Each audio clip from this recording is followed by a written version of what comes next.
Welcome to K-Catalog.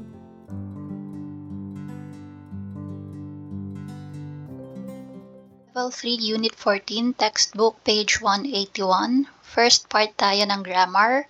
We have 동사, verb, or 형용사, adjective, plus the grammar 잖아요.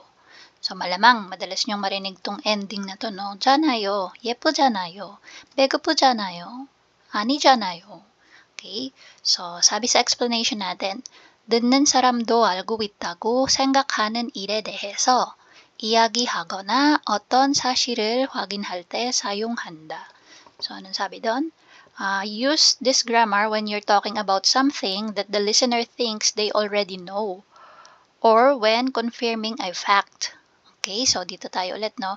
So, use this grammar when you are confirming a fact. So, pwede din siya for confirming, no? Yung alam lang natin na confirming na grammar is yung 지요, no? 이거 맞지요? 이거 가능하지요? Yan. So, pwede din si 잖아요. And, another one is, ito, no? Yung listener, yung kausap mo, alam din niya, thinks, 생각하다, thinks that he or she also know kung ano yung sinasabi mo. Okay? Ibig sabihin, alam nung kausap mo, and syempre, ikaw alam mo din bilang ikaw yung nagsasabi or nagsasalita. So, pareho kayo na alam nyo, okay, kung ano yung sinasabi dun sa pinag-uusapan. Tapos, ang English term natin dito, pwedeng you know, yan, simply you know. O kaya, as you know, pwede nyo idagdag yung as you know, no? Yan. Or yung as pala na word. Sa Tagalog naman, alam mo. Okay, alam mo, alam ko. Pareho nyong alam, no? Kaya alam mo naman. Kasi nga, pareho nga kayo na may alam. Okay? So, dito tayo sa example muna natin para mas malinaw. So, ang pinaka-point dito is, pareho kayo nung kausap mo na alam nyo yung sinasabi. Okay? May idea kayo dun sa pinag-uusapan. Bang Minsu, 인터넷으로 구두를 주문해볼까요? Should I try ordering shoes online? Sabi niya, no? Ano kaya kung mag-order ako ng leather shoes online? Sagot si Huen. 매장에서 직접 신어보고 사는 게 어때요? So may suggestion siya. How about trying them on in the store before you buy them? Okay, so ano kaya kung puntahan mo muna yung store mismo and isukat mo doon bago mo bilhin? Tapos yung dugtong ni Huen, 인터넷으로 사면 사이즈가 잘 맞는지 모르잖아요. Yan, sabi niya, no? If bibilhin mo siya online, hindi mo alam if kasya ba siya or hindi, yung size. Okay? So, yung dinugtungan ng janayo na word is yung 모르다. Okay? 모르다 means don't know. Okay? So, hindi mo alam if kasya ba sa'yo or hindi yung bibilhin mo if sa online mo siya bibilhin. Which is, tama nga naman, no? Okay? So, again, yung fact na yon alam nila pareho. Alam ni Bang Minsu, alam ni Huen. Okay? Kasi nga, hindi mo naman siya maisusukat dun sa online, di ba? Next, sabi ni Ga, 와, 사진 정말 잘 나왔네요. Ano yun? Wow, the photo came out really well. Okay, so ang ganda ng pagkakakbuhan ng picture. Sagot si Na, 최신 스마트폰으로 찍었잖아요. I took this picture with my latest smartphone. Okay, so parang alam ni Ga na alam din ni Na parehong alam nila. Okay, so sabi ko nga kanina, no, alam mo, alam ng kausap mo na ginamit niya yung latest smartphone nung kinuhaan niya yung picture. So, 찍었잖아요. From the word 찍다, no? 사진을 찍다. Tapos naka-past tense lang, no? Kaya naging 찍었. So, okay lang na naka-past tense yung dudugtungan nung 잖아요. Okay, so next.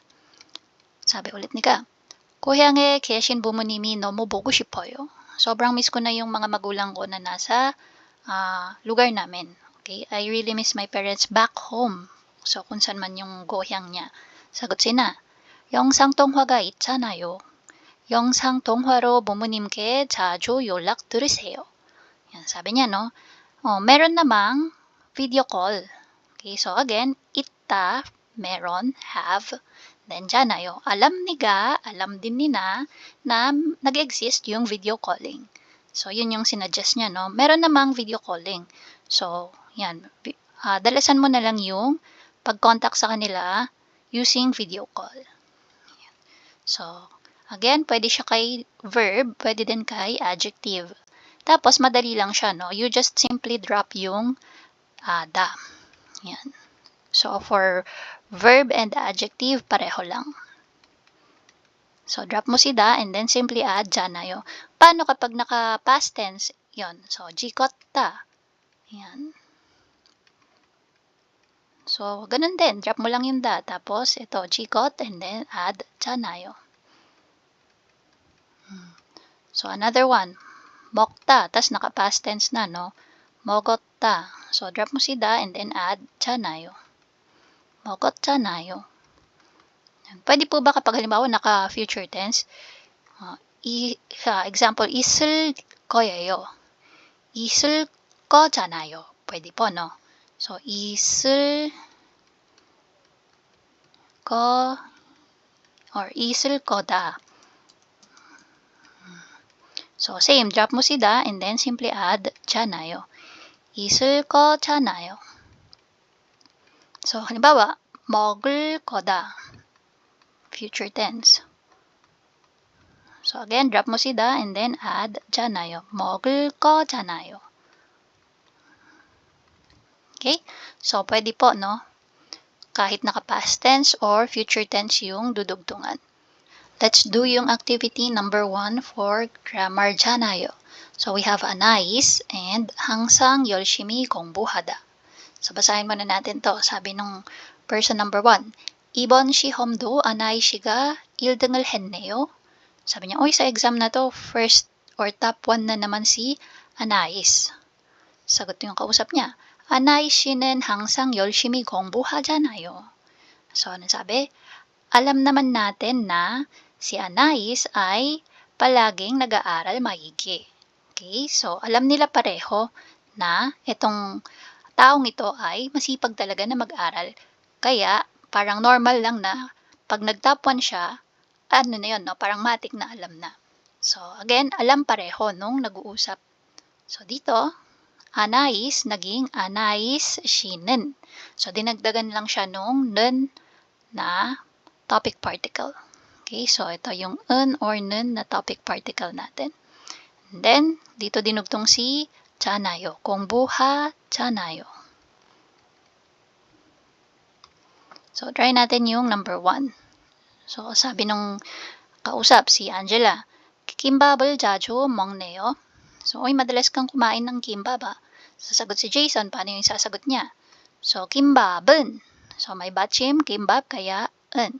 kimbab은 바쁠 때 간편하게 먹을 수 있다, magiging 있잖아요. Okay? We both know for a fact, alam nating pareho, na pinaka simple or mabilis na kainin kapag, lalo na kapag busy, is yung kimbap. Okay, so number 2. 걸어서 가다, tapos 건강에 좋다. So, yung lady in pink, ang question niya, 왜 버스를 안 타요? Bakit hindi ka sumasakay ng bus? So, ang sagot na, 걸어서 가다. So, again, ang idudugtong natin is yung 은 or 는 topic particle. And we have to remind ourselves na topic particle dinudugtong kay 명사 or noun. Pero dito, 걸어서 가다. 가다 is verb. So, para maging noun ang isang verb, anong grammar ang gagamitin natin? Yung 는 것. Okay, so magiging 가는 것. And tsaka mo palang idudugtong yung 은 or 는 na topic particle. So, this one, dahil may 받침 na 시옷, so, 은. 걸어서 가는 것은 건강에 좋잖아요. Yan. So, alam nilang pareho na yung paglalakad ay maganda para sa kalusugan. Yan. So, yun yung sagot niya. Bakit hindi siya nagbabas? Number 3, Dimitri 씨는 오늘 출근을 안 했어요? So, yung question, no? Hindi pumasok si Dimitri ngayon? Sagot, Dimitri 씨는 출장을 갔잖아요. So, 출장, ibig sabihin yung business trip, no? you're going to a specific place, hindi para mamasyal, kundi para gawin yung trabaho mo. So, hindi ka magre-report sa office, pupunta ka sa ibang lugar.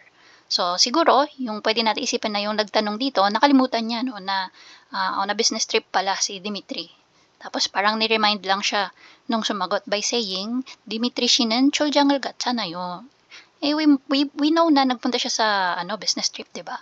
Ayan. So, that's for number 3.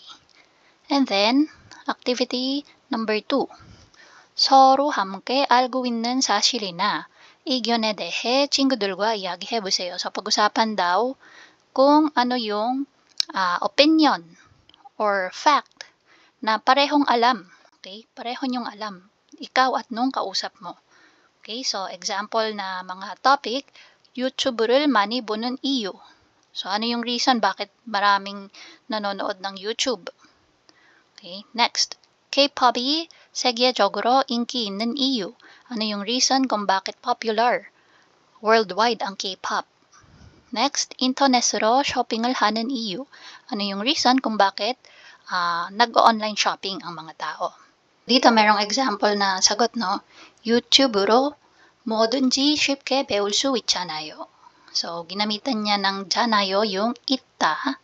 Okay, so nakadugtong pa siya kay 배우다. Kay 배우다 naging 배울 수 있다. You can learn.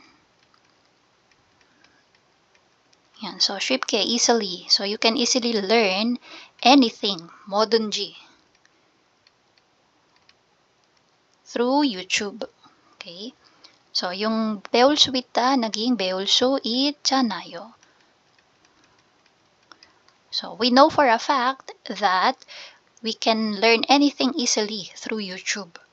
Okay? So, yan yung isa sa reason, no? Kung bakit maraming nanonood ng YouTube. So, again, pwedeng fact or pwedeng opinion. Try natin gawan yung second and third topic. So, yung una, or not una, yung pangalawa, K-pop이 세계적으로 인기 있는 이유. So, reason bakit popular ang K-pop worldwide.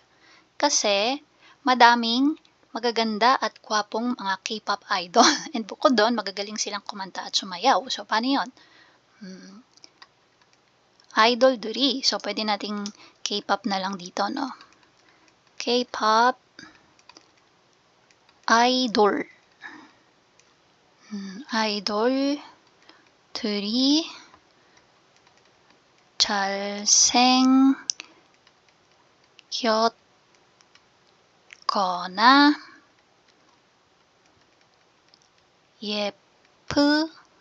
예쁘잖아요. Okay, so yan lang muna, no? So, yung sinabi ko lang na reason is gwapo or magaganda yung mga K-pop idol.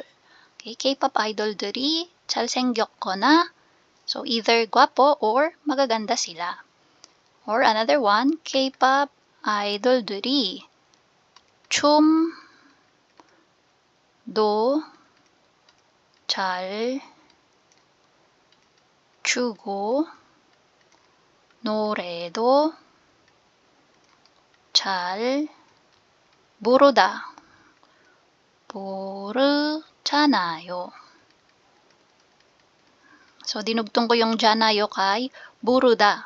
Okay? So, 잘 부르다. 노래도 잘 부르다. Magaling silang sumayaw and magaling din silang kumanta. Third natin, 인터넷으로 쇼핑을 하는 이유. Ano ba yung reason? Bakit nag-online shopping yung mga tao? Unang-una, it's convenient, di ba? Hindi mo na kailangang puntahan yung lugar, no? Lalo na kung malayo sa'yo yung pamimilhan mo. So, kahit nasa loob ka lang na bahay, nakaupo ka, order ka lang doon, kinabukasan, andun na, no? So, 편하다. Gamitin natin yung word na 편하다. So, 인터넷으로 쇼핑을 하는 이유. yan. 인터넷으로 물건, no, bagay. 물건을 사면, if you buy things online, 편하다. So, magiging 편하잖아요. We know for a fact, or alam naman natin na convenient bumili ng bagay online. Okay? So, that's for activity number 2. And then, check lang natin yung danojang.